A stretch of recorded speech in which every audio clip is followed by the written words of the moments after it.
A grande ilusão. O cristianismo sobrevive graças a quem venceu os debates. Saudações, bem-vindo a mais um vídeo. Se você é um cristão fervoroso, prepare-se. Esse não é um vídeo confortável. Não vamos ler a Bíblia, vamos dissecar a prática dela. Existe uma frase popular, uma bandeira agitada em muitas igrejas. Nós seguimos a Bíblia e apenas a Bíblia. Mas e se eu te disser que a maior parte do cristianismo que você conhece hoje, seus dogmas mais sagrados, seus rituais mais importantes, não está na Bíblia de forma literal? E se eu te mostrar que o cristianismo, na prática, não sobreviveria um único dia se a igreja parasse de interpretar textos antigos judaicos? Você já parou para pensar que a sua fé, a minha fé, o nosso cristianismo é, na verdade, um sofisticado trabalho de hermenêutica, debates e política? É isso que vamos ver. E acredite, as respostas vão muito além da sua Bíblia de estudo. Fiquem comigo até o final, porque a conclusão é fria, filosófica e muda tudo. Vamos começar pelo alicerce, a Trindade. Eu te desafio a encontrar na Bíblia a palavra Trindade, ou encontre na Bíblia um versículo que diga literalmente Deus é Trindade. A verdade é que se pesquisarmos de forma literal, esse versículo não existe. A doutrina da Trindade, essa ideia de Deus ser três em um, não foi uma revelação literal. Foi uma decisão político-teológica, definida séculos depois no Concílio de Nicéia, no ano 325 depois de Cristo. O debate era sobre a natureza de Cristo. O teólogo Ário defendia que Cristo era uma criatura, subordinado ao Pai. Do outro lado, Atanásio defendia que Cristo era coeterno e de substância igual ao Pai. A posição de Atanásio venceu. A Trindade é a interpretação vencedora de uma batalha complexa. Mas e as provas? O que os cristãos usam para defender a Trindade? Eles usam versículos como Mateus 28:19, que diz batizar em nome do Pai, Filho e Espírito Santo, que são interpretados como uma evidência tríplice. Vamos adiante. Maria e a corredenção. Existe um vídeo no canal onde falamos muito sobre a Maria. O link está na descrição do vídeo. Vamos voltar ao vídeo. Encontre um versículo que diga literalmente que Maria nasceu um Deus, ou que ela subiu ao céu em corpo e alma. Ou encontre um versículo que diga que Maria é corredentora, ou que perdoa o pecado de alguém. A realidade literal, não existe um versículo literal que comprova isso.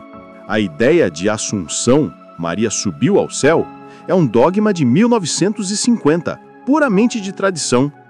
Os títulos de Mãe de Deus e Theotokos e a elevação de Maria vieram do Concílio de Éfeso, no ano 431 depois de Cristo, com a vitória de Cirilo de Alexandria sobre Nestório. A divinização e os títulos vêm da história da Igreja, não do texto bíblico. Se a sua cabeça já está fervilhando, imagine o que vem pela frente. Se você valoriza a honestidade filosófica na sua fé, deixe o seu like e se inscreva. Me ajuda a continuar com esse trabalho e ajuda você a continuar sem ilusões. A autoridade máxima. Quem é a palavra? Amigo, você carrega a sua Bíblia e a chama de Palavra de Deus. Sendo assim, encontre um versículo que diga literalmente a Bíblia é a Palavra de Deus, ou toda a escritura contida neste livro é infalível. Esse versículo simplesmente não existe. A palavra Bíblia sequer existe no texto.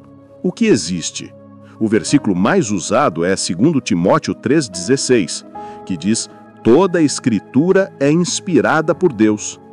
A ironia histórica é que quando o apóstolo Paulo escreveu isso, ele estava se referindo aos livros sagrados dos judeus, o Antigo Testamento. O Novo Testamento sequer estava reunido, muito menos canonizado ou aceito pelas igrejas. A Bíblia só se tornou a Palavra de Deus, na forma que a conhecemos hoje, por decisão da igreja posterior, não por um decreto literal vindo do céu.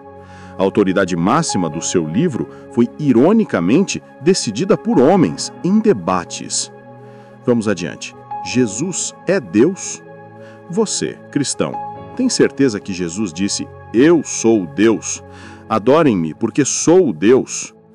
Um versículo literal que confirma isso simplesmente não existe. Não há uma única frase em primeira pessoa com essa exatidão. O que existem são frases que o cristão interpreta como divinas. Eu e o Pai somos um, João 10:30. Mas ser um, na linguagem judaica, poderia significar unidade de propósito ou essência, não necessariamente igualdade ontológica. Tudo é hermenêutica. A distorção da mulher e o destino. Vamos voltar a Maria, a mãe de Jesus, transformada em mãe de Deus. Versículo literal que diz que Maria é mãe de Deus não existe. A Bíblia diz que ela é mãe do meu Senhor, Lucas 1:43. Mas Senhor, Kyrios, no mundo judaico, poderia significar mestre, líder, ungido. A ideia de Theotokos, a mãe de Deus, só foi criada no Concílio de Éfeso, no ano 431 d.C., mais de 4 séculos após Jesus. Maria não nasceu Deus. Ela foi uma mulher escolhida para uma missão divina, mas sua divinização é fruto de debates e política da igreja primitiva. O diabo é um anjo que caiu? Versículo que diz, literalmente, o diabo era um anjo no céu chamado Lúcifer e caiu. Não existe. O que fazemos? Pegamos textos proféticos sobre reis humanos, como o rei da Babilônia e o rei de Tiro, Isaías 14, Ezequiel 28, e interpretamos esses textos para construir a biografia de Satanás. O contexto é político, mas a interpretação virou dogma. O céu é o destino final da alma? Versículo literal não existe. O que a Bíblia diz é, Mateus 5:5, os mansos herdarão a terra. Apocalipse 21:2, a Nova Jerusalém desce do céu para a terra. A ideia de deixar o corpo e morar na glória celestial para sempre é uma herança do platonismo grego, que desprezava a matéria, e não da visão hebraica bíblica, que sempre esperou o reino de Deus manifestado aqui, na terra renovada. Percebe como a filosofia grega moldou a sua Bíblia? O batismo infantil. Sejamos frios e práticos. Olhe para os rituais da sua igreja. Batismo infantil. Versículo literal que manda não existe. Todos os batismos no Novo Testamento são de adultos, conscientes, arrependidos e voluntários. Atos 2, Atos 8. A prática. Batizar bebês é uma tradição que só ganhou força a partir do século III e foi formalizada em Cartago, 418 d.C. A Bíblia, silêncio absoluto. O paradoxo sola escritura.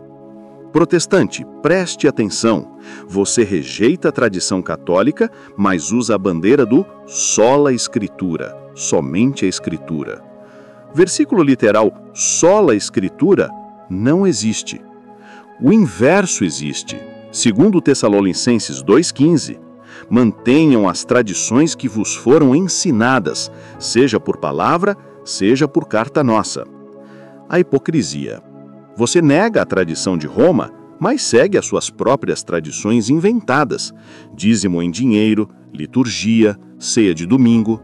A sua fé vive da rejeição da tradição, mas sobrevive graças à sua própria nova tradição. Abordaremos com mais detalhes sobre o assunto no próximo vídeo. Casamento na igreja. É comum escutar pessoas falando que casamento é válido aquele realizado na igreja diante de Deus. Versículo literal que manda não existe. O casamento bíblico não era religioso. Era um contrato entre famílias, com dote e testemunhas, muito semelhante ao lobolo, alambamento, ou seja, o famoso casamento tradicional africano. A autoridade máxima de um casamento eram as famílias do noivo e da noiva. Nem Jesus, nem Paulo, nem os apóstolos exigiram ou realizaram casamentos na igreja ou no templo. Jesus foi apenas um convidado em Caná. Não foi para lá como um celebrante. E o vestido branco? Realeza europeia do século XIX, uma tradição da rainha Vitória, que a igreja adotou. O Antigo Testamento e a grande interpretação. Chegamos ao ponto mais filosófico e mais duro. O Antigo Testamento não foi escrito para ser a introdução ao cristianismo. Ele foi escrito pelos judeus, para os judeus, falando de um pacto, de uma lei, de uma nação. O cristianismo só existe porque ele interpreta os livros dos judeus de forma messiânica. Você vê Jesus onde um judeu vê um rei, um profeta ou um evento histórico. Exemplo, a profecia do manto de Jesus. 10 homens pegarão na orla do judeu. Zacarias 8:23. É uma profecia sobre o judaísmo. O cristão interpreta isso como uma referência simbólica a Jesus.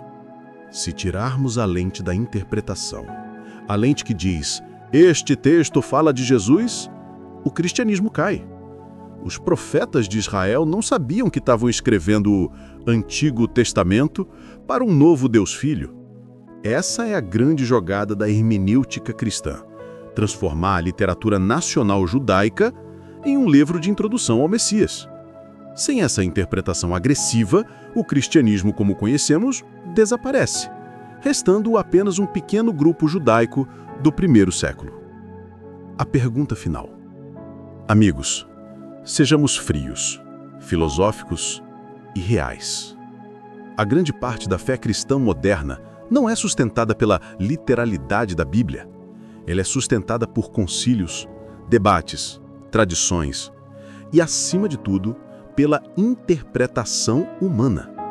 Se o cristianismo não é fruto de versículos literais, mas de debates e políticas em Niceia, Éfeso e Cartago, como podemos chamar a Bíblia de a palavra de Deus infalível? Quem eram os homens inspirados por Deus? Eram os escritores antigos que não colocaram essas doutrinas na Bíblia? Ou eram os homens que venceram os debates nos concílios, cujas opiniões se tornaram o dogma que você segue hoje? Se tanta coisa que a igreja segue hoje foi decidida em debates acalorados, onde um grupo de teólogos como Ário perdeu e outro grupo como Atanásio e Círilio venceram, se eliminarmos a hermenêutica, não existe trindade, não existe mãe de Deus, não existe céu como destino final, não existe casamento religioso, não existe sola escritura. Então o que você está seguindo? A Bíblia ou a história da igreja? Pense nisso. A fé é linda, mas a honestidade intelectual é libertadora. Deixe a sua reflexão nos comentários. Qual dessas descobertas te chocou mais? Compartilhe esse vídeo com quem defende a literalidade da Bíblia, sem medo de questionar a história.